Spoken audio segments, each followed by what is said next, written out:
Hello everyone, and welcome to the recap for Rapture For Sale, episodes 1 through 7. This will be covering all the episodes that have happened for the campaign up until this point. During this little recap, we'll be covering the player intros, a general overview of what each of the characters are, and some of the major plot points that have happened so far. If you look in chat, you can see, people are chatting here because I'm doing this live on Twitch chat, so they get to be here and be little freaks about it. But yeah, welcome. So, if you don't know who I am and this is your first time here, hi, my name is Nicoffin. I am a VTuber, I guess, by definition. Though I don't stream all that often, what I mostly like to do is run little TTRPGs for my friends and other people that I know. Which all end up being my friends anyways. But yeah, I did another campaign in this setting before, called Deeper and Deeper, which I also did recast for. You can catch those if you like. But this is going to be the first recap for campaign number 2, Rapture For Sale. In this campaign, I am joined by Flay Blackwell VT, Fogpile, Olivia, Opalu VA, and Sinful Shapeshifter, who will be playing different characters, which I will be explaining right now. First, on the list, we have Petra, being played by Flay Blackwell VT. Full name, Petra of Crossroads.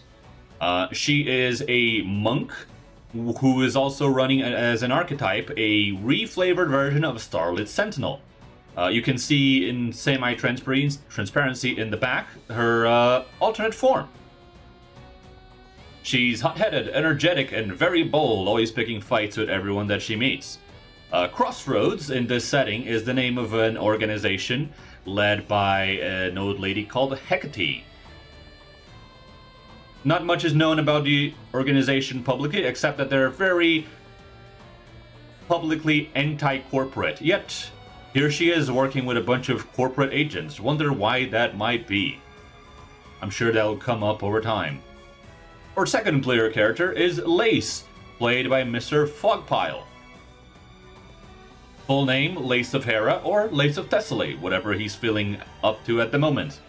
He is a thaumaturge with a secondary specialization, or an archetype, for Cursed Maelstrom, but it is reflavored to deal with a specific kind of curse that our resident snake twink has been dealing with.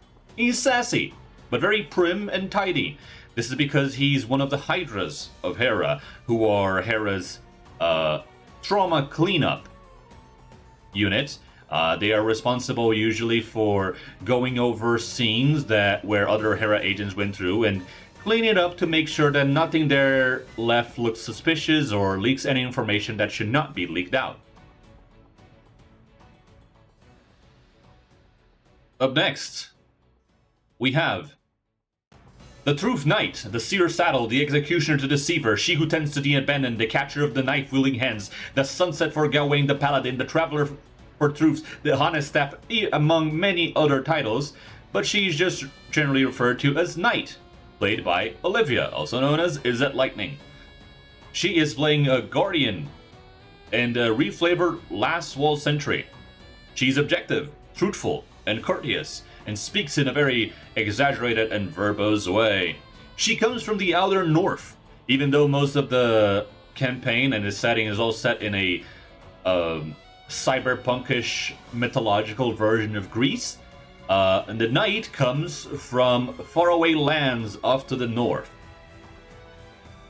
What is she doing here, and what has she been... how did she get tangled up in all this mess? Well, that's for you to watch and find out. Next, we have Pandora, played by the wonderful Opalu VA. Pandora of Hermes is an inventor, but also a Hermes courier, working for Hermes Corp. Hermes Corp in this setting is like a big corporation that handles deliveries and transportation of goods and other products all over Gaia, which is Greece, in this setting. She is nervous. She's so normal, but she's also heavily empathetic. Compared to the rest of the party anyways. She's pretty normal. Everyone else in this party is kind of a freak, but she's very normal compared to them, right?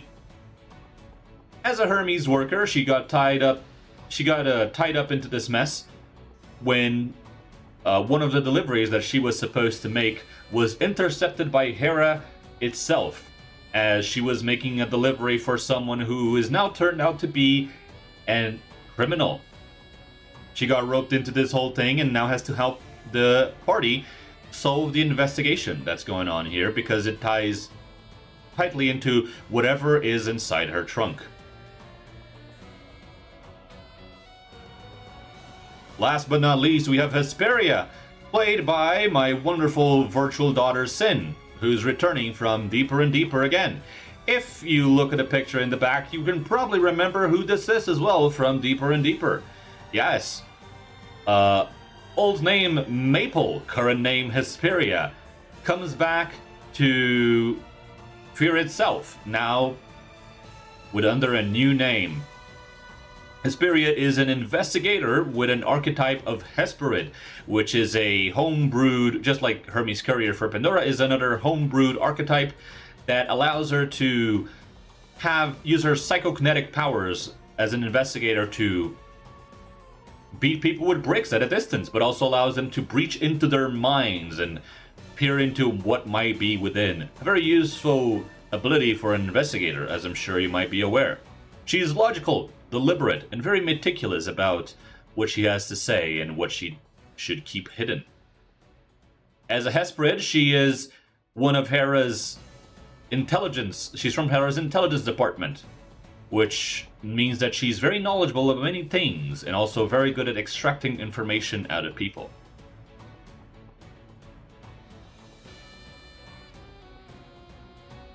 Hesperia Hesperid, the writer of this sack. What do you mean? That's just straight up one of the names of one of, like, the Hesperids in Mev. What do you want from me?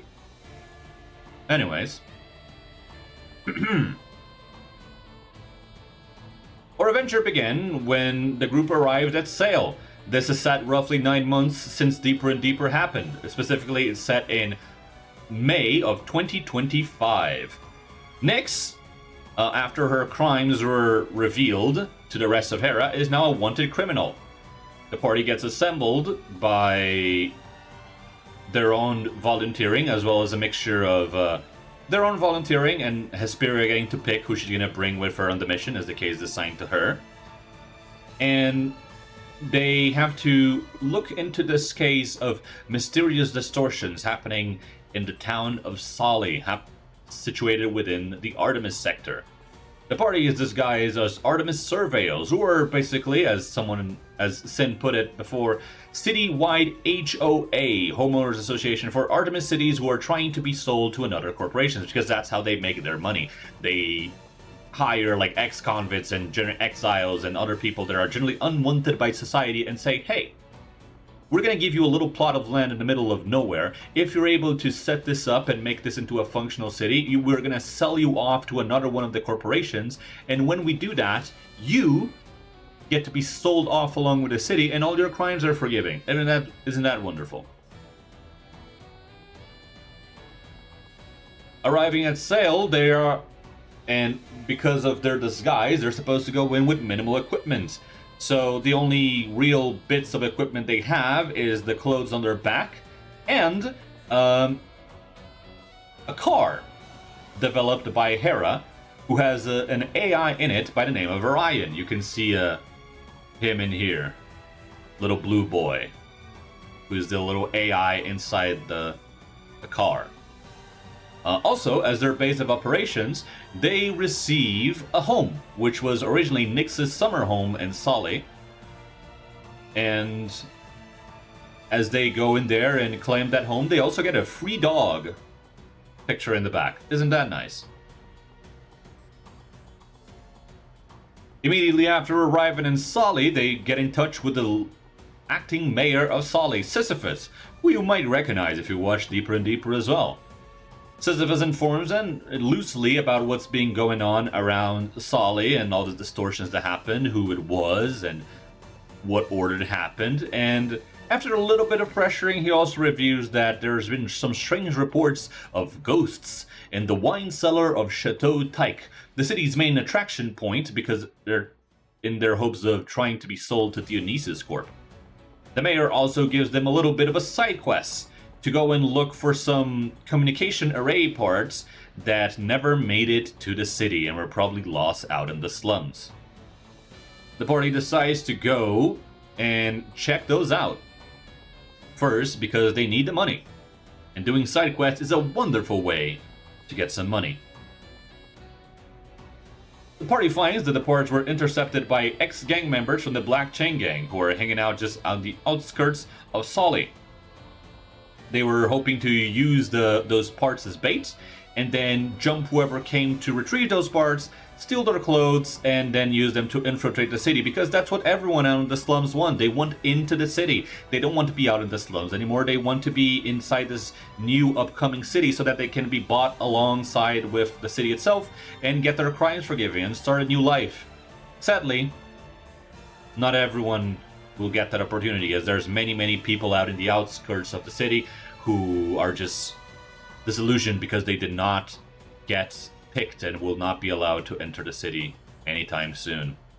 Regardless, the party defeats them and retrieves the parts, then heads back to Sisyphus and gets paid for the job. Shortly after that, the party goes to investigate one of the many victims of the distortions.